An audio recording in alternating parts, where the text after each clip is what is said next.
घर पर सो रहे जन्मेजय यादव की धारदार हथियार से हत्या। सुबह बेटा पहुंचा घर, देखा तो पिता की चारपाई पर पड़ी थी लाश। घटना की जानकारी मिलते ही पुलिस पहुंची घटना स्थल पर। वही पुलिस अधीक्षक द्वारा भी घटना स्थल पर बड़ी संख्या में लगाया गया फोर्स। घटना की जानकारी मिलते ही बड़ी संख्या में आसपास के पहुंचे ग्रामीण पुलिस द्वारा फोरेंसिक टीम लगाकर साक्ष्य किए एकत्रित। पुलिस द्वारा पंचनामा की कार्रवाई की जा रही। औरैया जिले के कुदरकोट थाना क्षेत्र के नगला कमले बुंदेल खंड एक्सप्रेसवे के पास की घटना। औरैया जनपद के कुदरकोट थाना क्षेत्र के नगला कमले बुंदेलखंड एक्सप्रेस के पास मेन रोड पर यूरिया पंप की दुकान पर नौकरी करता था, जहां जन्मेजय द्वारा रात्रि करीब 1:45 पर किसी गाड़ी में यूरिया डाली गई। उसके बाद बेटे से बात हुई, पैसे उसके ऑनलाइन पहुंचने को लेकर। उसके बाद बात नहीं हुई।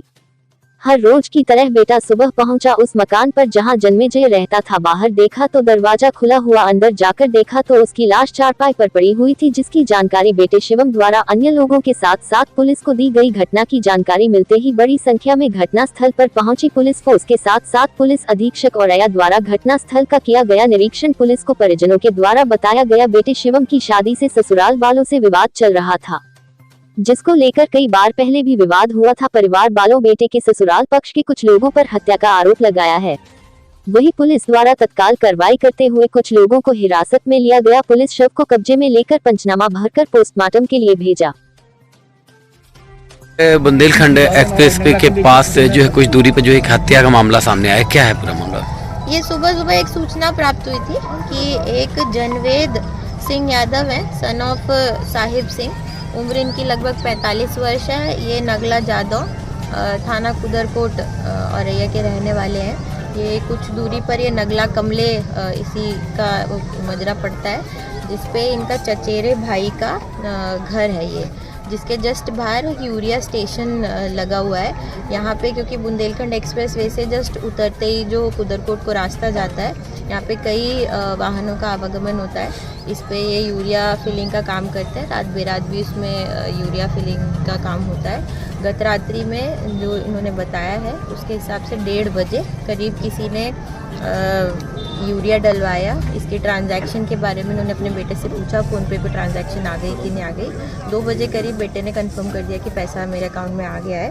तो जैसे पैसा अकाउंट में आने के बाद बेटे ने बताया कि वो सुबह 6 बजे जब यहाँ आए तो दरवाज़ा खुला था। दरवाज़ा अक्सर बताते हैं क्योंकि यूरिया लोग डलवाते थे तो खुलवा के बुला के डलवा लेते थे, तो खुला रहता था। तो फोर्सफुल कोई एंट्री नहीं है, और क्योंकि इसमें और बहुत ज़्यादा रहने के साइंस नहीं है। एक इनकी ताई रहती थी जो 3-4 दिन से यहाँ पे नहीं रह रही है। इनके द्वारा बताया जा रहा है कि इनके बेटे की बहू का आपस में विवाद चल रहा था और उनके परिवार ने इनको कुछ धमकी दी थी, जिन पर ये आरोप लगा रहे हैं। और इनके सगे भाई अभी आ रहे हैं, वो तहरीर देंगे। लिखित तहरीर के आधार पे समीचीन धाराओं में अभियोग पंजीकृत करके कार्रवाई की जाएगी। वर्तमान में मौके पर पंचायतनामा की कार्रवाई की गई है। सभी इंजरीज़ को नोट कर लिया गया है। शार्प वेपन से गले पर 4 इंजरीज़ है, और इसके बाद परिवार पूरा देख ले तो पोस्टमार्टम के लिए इसको भेजा जाएगा। जो जिनके ऊपर नाम लगाए जा रहे थे उन सभी लोगों को पुलिस ने हिरासत में ले लिया है। शेष इसमें अग्रिम विधिक कार्रवाई की जाएगी। मैं इसमें ये अकेले रहा करते थे क्या?